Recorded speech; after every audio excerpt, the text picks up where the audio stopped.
امت کے دردمند حضرات کو اس پر غور و فکر کرنے کے ساتھ ان خرابیوں کو دور کرنے کے لیے اور امت کا پاک و صاف چہرہ دنیا کے سامنے رکھنے کے لیے ضروری ہے کہ ہم اسلام کی بنیادی باتوں کو سب سے پہلے سمجھیں۔ پوری دنیا میں عالمی اسلام کا جو حال ہے وہ آج کی پڑھی لکھی دنیا پر روشن ہے، اور مسلمانوں کے اعمال کو دیکھتے ہوئے غیر مسلم دنیا اسلام پر انگشت نمائی کرتی ہے۔ اسلام کے دشمنوں کا طریقہ کار فی زمانہ یہ بنا ہوا ہے کہ مسلمانوں کی بدعمالیاں اور بدعنوانیاں غیر مسلم اقوام و سماج کو دکھلا کر اسلام سے انہیں دور رکھا جائے اور مسلمانوں کی بدعمالیوں کو ہی اسلام بنا کر پیش کیا جائے۔ مسلمانوں کی بدعمالیوں کا اسلام سے کوئی تعلق نہیں ہے۔ اسلام دین فطرت ہے، انسانیت کی رہنمائی کے لیے آیا ہے۔ آدمی اگر رہنمائی قبول نہیں کرتا تو یہ اس کا جرم ہے، اور رہنمائی کو قبول کرنے کا دعویٰ کر کے رہنمائی کے ساتھ بے وفائی کرتا ہے تو یہ اس کا جرم ہے۔ اس میں دین اسلام کو مطعون کرنا اور دین اسلام کے حوالے سے دنیا کو گمراہ کرنے کی جو کوششیں ہو رہی ہیں، ان کوششوں کو برابر دیکھتے ہوئے ہم مسلمانوں کا فریضہ یہ ہے کہ ہم صحیح معنوں میں اسلامی معاشرہ قائم کریں، اپنے حالات کو درست کریں، اللہ و رسول جن چیزوں پہ راضی ہیں انہیں قبول کرنے عملی طور پر، اور جن چیزوں کو وہ پسند نہیں کرتے اپنے سماج سے، اپنے معاشرے سے ان چیزوں کو نکال کر پھینک دیں۔ رب العالمین کا ارشاد ہے کہ ہم بندوں کو ظلمات اور اندھیروں کے حجاب سے نکال کر روشنی کی طرف لاتے ہیں۔ قرآن کریم روشنی ہے، قرآن کریم پر رسول پاک کا عمل روشنی ہے، بلفظ دیگر قرآن و سنت نام ہے روشنی کا، اور کفر، شرک اور بدعت نام ہے ظلمت کا۔ روشنی کی بات کو قبول کرنے کے بعد بھی اگر مسلمان ظلم و جہالت و غباوت کی راہ اپنائے ہوئے ہیں تو یہ بڑی بدنصیبی کی بات ہے۔ ایسے عالم میں ذمہ داران امت کی یہ ذمہ داری بنتی ہے، جو لوگ تبلیغ اسلام کے دعوے دار ہیں، چاہے وہ کسی بھی مسلک و مشرب سے تعلق رکھتے ہوں، مجموعی طور پر تو یہ چاہیے کہ قدر مشترک کی حفاظت کے لیے تمام لوگوں کو مل کر ایک یونٹی، ایک وحدت بننا چاہیے، اور ایک ساتھ مل کر اس فرض کفایہ کو، بلکہ میں فرض کفایہ بھی نہیں کہوں گا، ضروری فرض کو نبھانا چاہیے۔ یہ فرض کفایہ نہیں ہے کہ ایک نے کر دیا تو سب کے سب چھوٹ گئے، بلکہ یہ ضروری فرض ہے، اگر نہیں کیا تو پوری امت عذاب الہی کے نرغے میں آ جائے گی۔ تو جو لوگ بھی الگ الگ مسلک اور مشرب اپنائے ہوئے ہیں، اگر وہ کسی وجہ سے اپنے مسلک و مشرب کے ساتھ ہی اپنے معاشرے میں کام کرنا چاہتے ہیں تو بنی الاسلام علی خمس پر تو کسی کا مشرب اس بنیادی فاؤنڈیشن سے نہیں ٹکراتا، اس لیے کم از کم اکٹھا ہو کر لوگ کام کریں تو بہت اچھی بات ہے، اور اگر اکٹھا نہیں ہو پاتے تو ایک مقصد کو اپنے اپنے مسلکی تحفظات کے ساتھ اپنے مسلکی معاشرے میں اس مقصد سے عہدہ برا ہونے کے لیے کام کرنا چاہیے، چاہے وہ علماء کی شکل میں کام ہو، چاہے وہ انٹلیکچوئل اور باعمل مسلمانوں کی شکل میں کام ہو۔ اب ظلمات سے تو اللہ تعالیٰ نے روشنی کی طرف ہمیں نکال کر کے پہنچایا، وہ بجلی کا کڑکا تھا یا صوت ہادی، عرب کی زمین جس نے ساری ہلا دی۔ نبی پاک صلی اللہ علیہ وآلہ وسلم کو اللہ رب العالمین نے ماڈل بنا کر، نمونہ عمل بنا کر انسانیت کے لیے پیدا فرمایا، اور سرور کائنات صلی اللہ علیہ وآلہ وسلم کی پوری زندگانی روشنی ہے۔ حضور کی خلوت بھی روشنی ہے، حضور کی جلوت بھی روشنی ہے، حضور کی گفتار بھی روشنی، حضور کا کردار بھی روشنی، حضور کا عمل بھی روشنی، حضور کا عقیدہ بھی روشنی، حضور کا پیغام بھی روشنی، حضور کا سفر بھی روشنی، حضور کا حضر بھی روشنی، جنگ کے میدان میں حضور کا رکنا بھی روشنی، اور صلح حدیبیہ پہ صلح کا کر لینا بھی روشنی۔ تو ایک ایسی روشنی پروردگار عالم نے محمد الرسول اللہ نور مجسم صلی اللہ علیہ وسلم کی شکل میں ہمیں عطا فرمائی ہے کہ اس روشنی کو سامنے رکھ کر مسلمانوں کو اپنے کردار کا پیمانہ دیکھنا چاہیے۔ ہم نے اس روشنی سے کسب نور کے معاملے میں غفلت پیدا کر دی۔ ہم نے شریعت سے روشنی لینے کے بجائے طبیعت سے روشنی لینا شروع کیا، اور جب شریعت کے مقابلے میں طبیعت حاوی ہو جائے گی تو کلمہ پڑھنے کے بعد بھی ہم من الظلمات الی النور کا حق ادا نہیں کر پائیں گے۔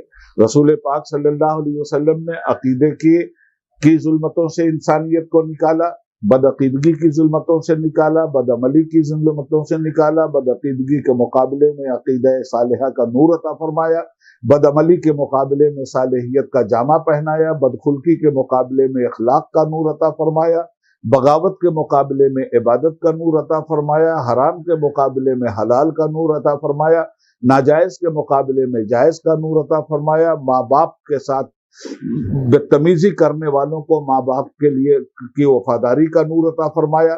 غرض یہ کہ زندگی کا کوئی ایسا شعبہ نہیں ہے کہ اللہ کے محبوب صلی اللہ علیہ وآلہ وسلم نے اس زندگی کے اس شعبے سے ظلمات کو نکال کر نور توحید کا اجالا پیدا نہ کر دیا ہو۔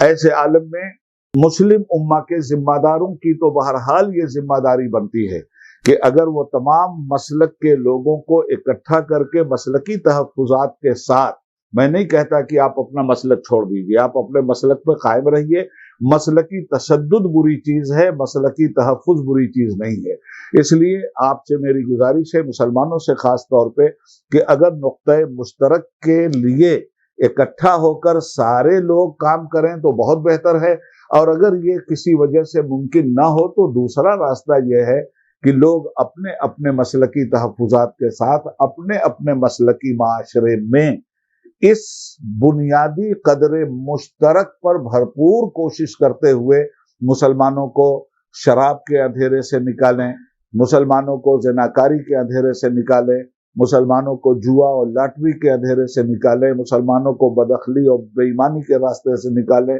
مسلمانوں کو سود خواری کے راستے سے نکالیں، حلال تجارت کی طرف مسلمانوں کو لگائیں، بچوں کو ادب سکھائیں، بڑوں کی تعظیم سکھلائیں۔ یہ ساری چیزیں اسلام میں ایسی ہیں جن کو ہر مسلمان نہایت خوبصورتی کے ساتھ فالو کر سکتا ہے۔ جب ہم اور آپ یہ کرتے تھے، اور جب ہم ظلمات کے حجاب سے نکل کر نور ہدایت کے ساتھ اپنی زندگی گزارتے تھے، تو دنیا کو کوئی سبق الگ سے پڑھانے کی ضرورت نہیں تھی۔ ہماری زندگی خود ہی درس قرآن کی عملی شکل بن جایا کرتی تھی۔ میں ایک بات کہنا چاہتا ہوں، سارے لوگوں کا یہ ماننا ہے کہ ہندوستان میں اسلام صوفیاء اسلام کے ذریعے پھیلا، اور صوفیاء کرام اور اولیاء کرام نے اس ملک میں اسلام کو کیسے پھیلایا؟ اس زمانے میں کوئی مدرسہ تو انہوں نے قائم نہیں کیا تھا، خواجہ صاحب نے کوئی بخاری شریف پڑھانے کا الگ سے درس تو نہیں دیا تھا۔ ان لوگوں کی پوری زندگی چلتا پھرتا اسلام بن گئی تھی۔ ان کا قول، ان کا فعل، ان کے حرکت و عمل اور ان کی نقل و حرکت، یہ ساری کی ساری چیزیں اسلام کی روشنی کو پیش کرتے ہوئے حجاب الظلمت کو رفع دفع کر دیتی تھی، اور نتیجے میں غیر مسلم ان کے اخلاق کی روشنی، ان کے اعمال کی روشنی، ان کی اچھائیوں کی روشنی، ان کے عقائد کی روشنی، ان کی انکساری کی روشنی، ان کے انصاف और इंसानियत परवरी की रोशनी को देखने के बाद, इनके अदल और रास्तबाजी की रोशनी देखने के बाद, जो रोशनी कुरान और सुन्नत ने इनको अता की थी, इन्होंने अमली जामा पहन लिया था और इनकी हर अदा से नूर वहदत की किरणें फूट फूट कर जुल्मात और हिजाबात का सीना चीर रही थी। ऐसे आलम में इसी मुल्क के गैर मुस्लिमों ने ये कहा था, ऐ ख्वाजा जब तुम इतने अच्छे हो तो तुम्हारे नबी कितने अच्छे रहे होंगे। जब तुम्हारी जिंदगी में उनकी जिंदगी के अक्स की इतनी शानदार रोशनी पड़ रही है, उनकी जिंदगी पर उनके रब के दिए हुए एहसानात की कैसी रोशनी पड़ी होगी। और नतीजे में दुनिया इस्लाम में आज जो आप मुसलमानों की तादाद देख रहे हैं, पूरी दुनिया में हिंदुस्तान के मुसलमानों की अददी कसरत इंडोनेशिया के बाद सबसे बड़ी है। ये हिंदुस्तान के मुसलमान इन्हीं औलिया किराम के जरिए सुन्नत और कुरान की रोशनी में उन्होंने अपनी जिंदगी गुजारी थी। उसी रोशनी से इक्तसाब नूर करके हिंदुस्तान की सरजमीन पर और बर्र सगीर हिंदो पाक में मुसलमान करोड़ा करोड़ की शक्ल में आज नजर आ रहे हैं। मगर आज के दौर में अफसोस ये है कि कल का मुसलमान तारिक कुरान नहीं था। आज का मुसलमान कुरान को कबूल तो करता है मगर कुरान की कबूल नहीं कर रहा है। अल्लाह को तो मानता है, अल्लाह की नहीं मान रहा है। रसूलुल्लाह को तो मानता है, रसूलुल्लाह की नहीं मान रहा है। मस्जिदों से दूरी ये जुल्मत है, मस्जिदों में आना ये नूर हिदायत है। अच्छी बातों को कबूल करना ये नूर हिदायत है, अच्छी बातों से दूर रहना ये जुल्मात है।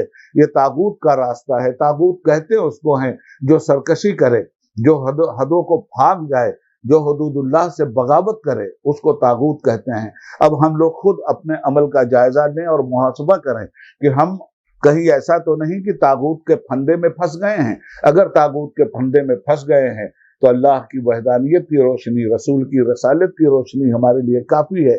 आइए हम अहद करें कि हम उस रास्ते पे चलेंगे जिस रास्ते पे कुरान और सुन्नत ने हमें चलने की तालीम दी है, ताकि हम जुल्मात से निकल कर नूर हिदायत की राह पे गामजन हो। अल्लाह रब्बुल आलमीन हम सब लोगों का हामी और नासिर हो। इस मुखलिसाना इस्तेदुआ के साथ मुकर्रर इस्तेदुआ और अर्ज खिदमत है कि खुदा के लिए आप लोग अपनी मस्जिदों में दरस कुरान का सिलसिला जारी कीजिए। लोगों को पंजवक्ता अल्लाह के घर की तरफ बुलाने की दावत दीजिए। इंशा अल्लाह ताला आपके इखलास में परवरदिगार बरकत पैदा करेगा और स्टेप बाय स्टेप ये काम होता जाएगा, कौम भी मंजिल मकसूद को पहुंचेगी। दूसरी एक अहम बात ये अर्ज करनी थी कि आज तबलीग इस्लाम के कंसेप्ट से भी कहीं ना कहीं दूरी हमें दिखलाई देती है। इसलिए कि जो भी काम हम लोग कर रहे हैं वो तबलीग के नाम पर कर रहे हैं, मगर तबलीग के नाम पर जो काम हो रहा है, लफ्ज़ तबलीग की जो मानवियत है, शायद उस मानवियत का हक हम अदा नहीं कर रहे हैं। एक तो मुसलमानों में तबलीग हो रही है, जबकि मुसलमानों में तबलीग का कोई मतलब ही नहीं था। मुसलमान तो हुआ ही तबलीग के जरिए, जब तबलीग हुई तो वो मुसलमान हो गया। अब जब मुसलमान हो गया तो फिर मुसलमानों के अंदर तबलीग का क्या मतलब है। मैं समझता ये हूँ कि मुसलमानों में लफ्ज़ तबलीग के साथ जो काम हो रहा है, काम तो सही है, मगर वो लफ्ज़ तबलीग के साथ ना हो करके मुसलमानों में इस्लाह माशरा के नाम से वो काम होना चाहिए। कलमा तो उसने पढ़ ही लिया है, अकीदा वहदत और रसालत का तो वो अमीन बन ही चुका है। अब जो बदअमलियां मुसलमानों के अंदर दर आई हैं, माशरे में जो खराबियां दर आई हैं, इन खराबियों की इस्लाह होनी चाहिए।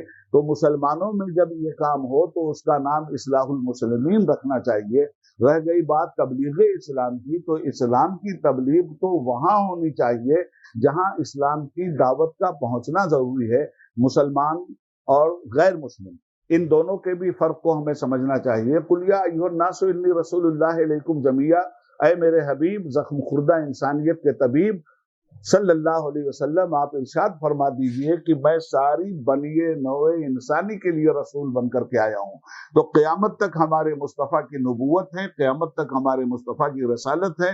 हमारे नबी पे नबूवत भी खत्म हो गई है, रसालत भी खत्म हो गई है, खातमुन नबीयीन बनकर वो आए हैं। क़यामत तक उनका ज़माना है और क़यामत तक पैदा होने वाले हर फर्द बशर के वो नबी हैं, चाहे वो मुस्लिम हो कि गैर मुस्लिम। वो मुसलमानों के भी नबी हैं, वो गैर मुस्लिमों के भी नबी हैं। और मैं आगे भी बढ़ के एक बात कहना चाहता हूं कि मुसलमान भी उनकी उम्मत में हैं और गैर मुस्लिम भी उनकी उम्मत में हैं। उम्मती दोनों हैं, जो कलमा नहीं पढ़ रहा है वो भी उम्मती है और जो कलमा पढ़ चुका है वो भी उम्मती है। फर्क है इन दोनों उम्मतों का। फर्क ये है कि एक है उम्मत इजाबत और दूसरी है उम्मत दावत।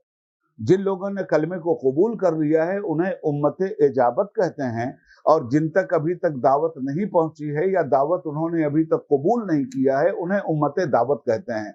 तो जिस तरह हमारा फरीजा मुसलमानों के बिगड़े हुए माशरे की इस्लाह का है, उससे बहुत बड़ा फरीजा हमारा कुफारो मुशरिकीन के बीच भी जाकर दावत इस्लाम का है।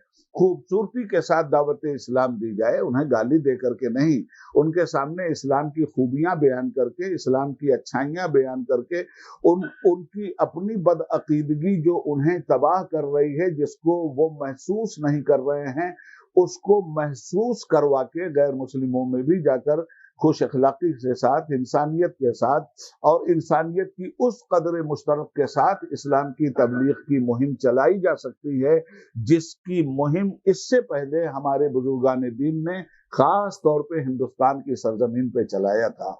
हम जब गैर मुस्लिमों के दुख दर्द में शरीक होंगे, ये दुख दर्द में शरीक होना भी दावत इस्लाम का रास्ता उनके लिए खोलेगा। हम भूखे हैं, वो अगर हम खाना लेकर के पहुंच जाएंगे, ये भी दावत इस्लाम का रास्ता उनके लिए खोलेगा।